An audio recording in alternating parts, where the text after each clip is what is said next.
Big pass வீட்டின் லாக்கரை உடைப்பதற்கான அடுத்த ஒரு டாஸ்க்கு பயங்கரமான முறையில் பிக் பாஸ் கொடுத்துருக்காரு.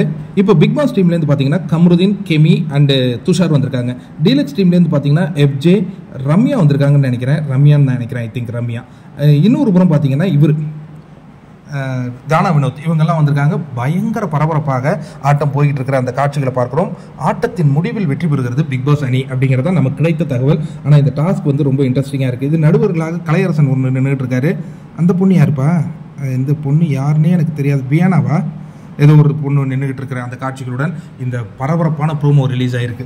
இப்போ பிக் பாஸ் வீட்டை பொறுத்த வரைக்கும் இன்னைய நாளை பொறுத்தவரையும் ஒரு மிகப்பெரிய ரணகலமாக ஆயிருக்கு. அந்த ரணகலம் என்னவான ஒரு முடிவை நோக்கி போகுது. ஏன்னா போன வாரம் என்ன சொல்லியிருந்தாங்க அப்படின்னா, திவாகர்னால நாங்கள்லாம் ரொம்ப சேஃப் அப்படின்னு பெண்கள் சொல்லியிருந்தாங்க. இப்போ கனியை பற்றி அவர் ஒரு வார்த்தை சொன்னதுனால கனி கண்டிப்பாக அதை சும்மா விட மாட்டாங்க, ஒரு கேங்கிசம் உருவாக்குவாங்க.